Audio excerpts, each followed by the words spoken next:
इस वक्त हमारे साथ मौजूद है वेदांताचार्य डॉक्टर ध्यानाराम जी महाराज, जो शिक्षा को लेकर लंबे समय से समाज में काम कर रहे हैं। उनसे जानते हैं कि किस प्रकार से जो है ये कार्यक्रम चलाए जा रहे हैं और किस प्रकार से बच्चों को शिक्षा से जोड़ा जा रहा है, प्रतिभाओं को निखारने में जो है समाज की ओर से कार्यक्रम किए जा रहे हैं। यह विद्या सा विमुक्तये, विद्या वह है जो आपके जीवन को बंधनों से मुक्त करें, आपके विचारों को इतना फैला देवे, इतने आपको ऊंचाइयों तक ले जावे तो आपके विचारों में सब कुछ समा जाते हैं। हमारी विद्या, जैसे विद्या जो है भारतीय विद्या, वो ऋषि का निर्माण करती है। गार्गी इत्यादि ऋषियों का, ऋषि पत्नियों और ऋषियों का निर्माण ये विद्या कर रही है। और यही प्रयास अपने अभी गुरु महाराज खेतेश्वर भगवान की दिव्य प्रेरणा से सदगुरुदेव श्री तुलसीराम जी बाप जी की पवन सानिध्य में अखिल भारतीय राजपुरी समाज विकास संस्थान के माध्यम से गुरुकुलों की स्थापना, जो ऋषि कुलों में पहले हुआ करते थे वैसी उन गुरुकुलों की स्थापना भी की हुई है, जिनके द्वारा ऋषि कुल की विद्या पुनः आने वाले समाज में प्रसारित हो, ऐसा प्रयास किया जा रहा है। किस प्रकार से जो है गुरुकुल में ऋषि कुमारों को गुरुकुल की शिक्षा दी जा रही है उन्हें वर्तमान शिक्षा के साथ? अभी गीता और रामायण के अनुसार जो विद्या दिया करते थे वैसी ही विद्याएं, नैतिकता का विशेष प्रयास, नैतिकता क्या है उसकी ओर ज़्यादातर ध्यान दिया जाता है। इसलिए अपने नैतिकता की शिक्षा का मूल प्रयास रहता है आने वाले बच्चों के लिए।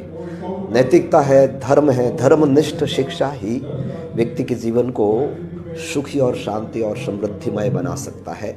देखिए, जैसे सनातन धर्म से ही बौद्ध, जैन, सिख, ये सब अपने सनातन धर्म के ही अंग हैं। तो जो सिख परंपरा है वो सनातनी, वो अपने गुरुवाणी का, अपना बच्चा चाहे कहीं पढ़े पर गुरुवाणी में बहुत निष्ठा से गुरुवाणी का आदर करता है, गुरुवाणी का पाठ करता है। उसी तरह से बौद्ध हैं, वो भी जैनागम का पाठ करता है। और उसी तरह से जो सनातनी, जो अभी हिंदू सनातनी है, वो कम से कम गीता को अपने जीवन में अपनाए, क्योंकि बिना गीता जीवन में शांति नहीं हो सकती, जीवन सुखी नहीं हो सकता है। इसलिए हम इन गुरुकुलों के माध्यम से गीता और रामायण को भी थोड़ा जोड़ करके, बाकी जो हमारे गुरुकुलों में 3 भाषाओं का हम समावेश किया हुआ है, संस्कृत, हिंदी और अंग्रेजी, 3 भाषाओं को साथ में बच्चों को सिखाते हैं। और वहाँ पर पूर्ण रूप से ऑर्गेनिक है, गौशाला है, खेती भी, सब्जियां वगैरह भी वहीं पर होती है।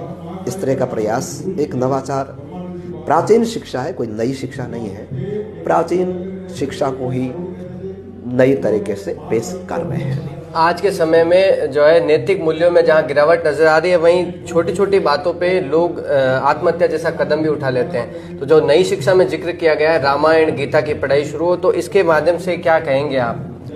ये बिल्कुल सही बात है कि केवल बौद्धिकता और निस्सारता आ जाएगी। हृदय और दिमाग, हृदय और बुद्धि दोनों ही मिलेगा तो ही व्यक्ति के जीवन में एक श्रद्धा, आस्था प्रकट होगी।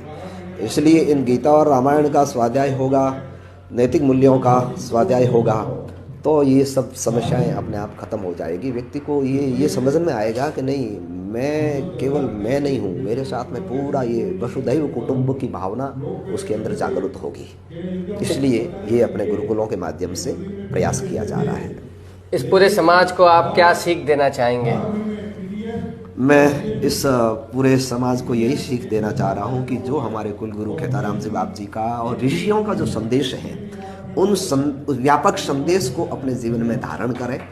उनकी पूजा करें नहीं करें कोई फर्क नहीं पड़ता है, पर उनके उपदेशों को अगर आप जीवन में धारण करेंगे तो जरूर आपके द्वारा एक महान सेवा हो जाएगी, समाज की, राष्ट्र की सेवा हो जाएगी। बहुत बहुत धन्यवाद गुरुजी हमारे साथ जुड़ने के लिए। तो वेदांताचार्य ध्यानाराम जी महाराज ने बताया कि शिक्षा जीवन में क्यों आवश्यक है, इसके साथ ही सनातन संस्कृति और संस्कारों से जुड़े रहकर किस प्रकार से आगे बढ़ सकते हैं, इसको लेकर सीख दी। अरविंद सिंह, दैनिक भास्कर, जोधपुर।